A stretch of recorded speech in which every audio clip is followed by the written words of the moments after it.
नमस्कार। रसायन विज्ञान कक्षा 11 में आज हम रासायनिक साम्य के भाग 2 पर अध्ययन करेंगे। रासायनिक साम्य के भाग 2 में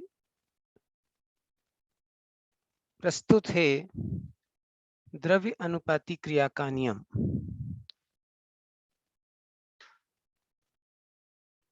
सन 1864 में गुलबर्ग और पी वागे ने द्रव्य अनुपाती क्रिया के नियम का प्रतिपादन किया।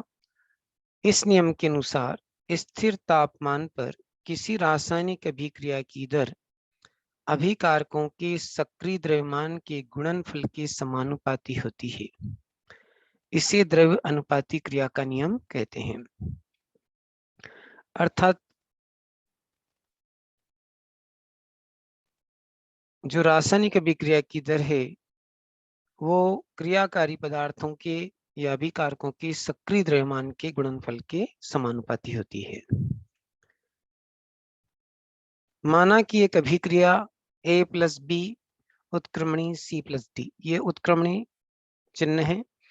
तो ये अभिक्रिया ली हमने। यहाँ पर A का सक्रिय द्रव्यमान A को ब्रैकेट में लिखेंगे, B के सक्रिय द्रव्यमान में B ब्रैकेट में, C का सक्रिय द्रव्यमान C ब्रैकेट में, D का सक्रिय द्रव्यमान D ब्रैकेट में। तो सक्रिय द्रव्यमान से आशय ये है कि अभिकारक की कुल मात्रा में से जितनी मात्रा रासायनिक अभिक्रिया में भाग लेती है उसे हम सक्रिय द्रव्यमान कहते हैं। तो यहाँ पर चूंकि नियम आप देख चुके हैं कि द्रव्य अनुपाती क्रिया के नियम से क्या है, किसी भी अभिक्रिया का वेग सक्रिय द्रव्यमान के गुणनफल के समानुपाती होता है। तो अगर अभिक्रिया का वेग समानुपाती होगा A और B के सक्रिय द्रव्यमान के गुणनफल के, इसलिए यहाँ पर A × B लिखना है आपको। अब अगर अभिक्रिया के वेग को हम RF से यदि दर्शाते हैं तो समानुपाती चिन्ह हट करके यहाँ पे KF लगा देंगे, तो RF = KF A × B हो जाएगा। और A और B आपको ब्रैकेट में लिखना सक्रिय द्रव्यमान को दर्शाने के लिए। इसी प्रकार पश्च अभिक्रिया का वेग समानुपाती होगा C और D के सक्रिय द्रव्यमान के गुणनफल के, तो यहाँ पर आपने ऐसा लिख दिया। इसलिए पश्च अभिक्रिया का वेग यदि RB हो तो RB = KB, समानुपाती को हटा करके KB लगा दिया, C और C × D कर दिया।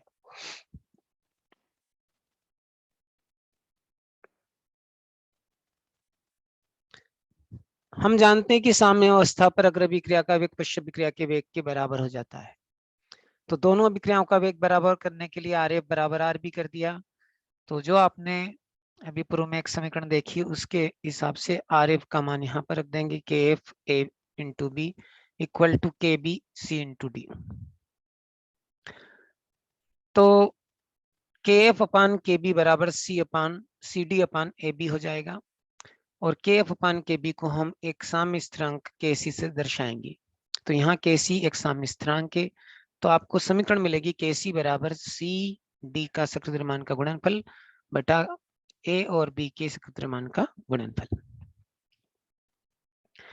अब यदि अभिक्रिया हम इस प्रकार से ले लें, small a plus small b capital B = small c capital C plus small d capital D, तो यहाँ पर यह अभिक्रिया दर्शा रही है कि जो A B C D जो स्मॉल है वो क्या है।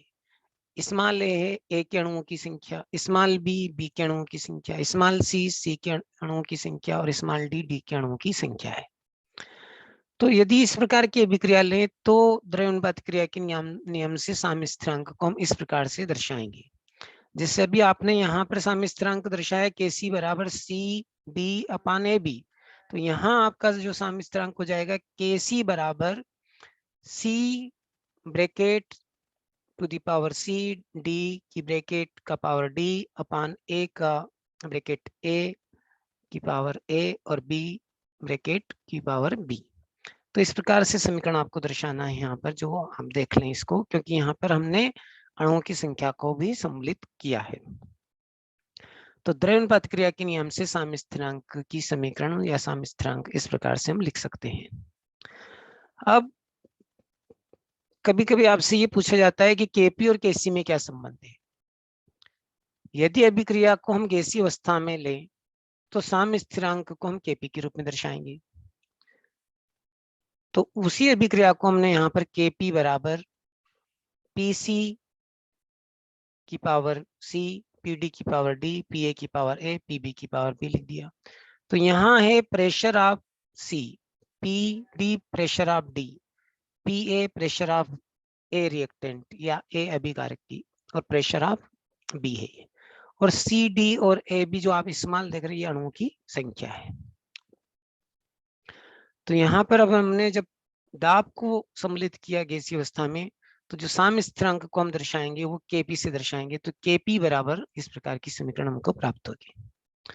हम जानते हैं कि आदर्श गैस समीकरण Pv बराबर nRT होती है। तो C बराबर n/V होता है, यानी जो सांद्रता है वो आयतन के व्युत्क्रमणपाती होती है। तो यहाँ पर समीकरण मिलेगी P = CRT। अब इस PCRT P = CRT का हमको पालन करना है और आगे इसका उपयोग करना है।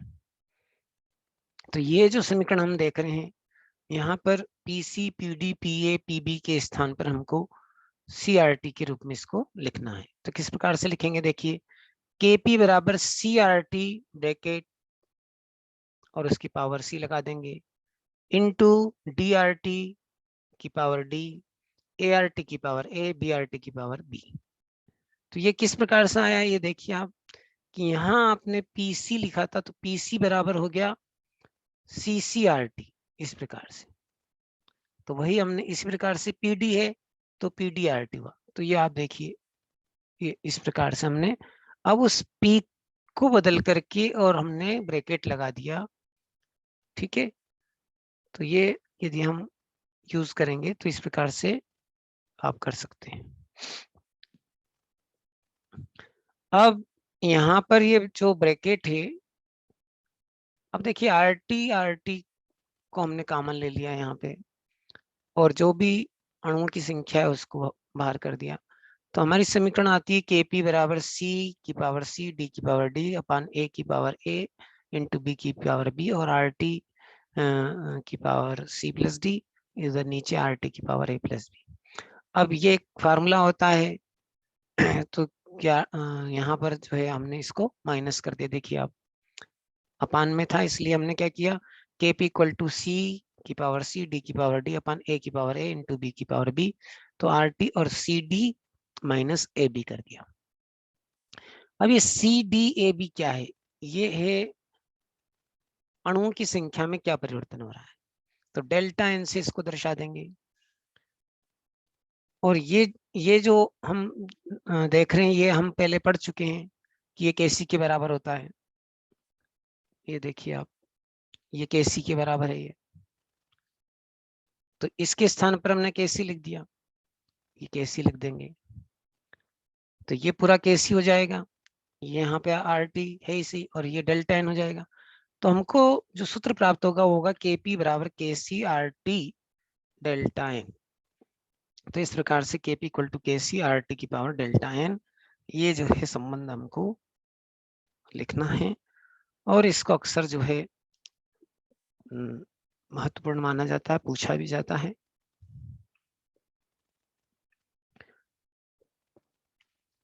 धन्यवाद। तो आप इसके अच्छे से नोट्स बना लें और इसकी प्रैक्टिस करें। Thank you.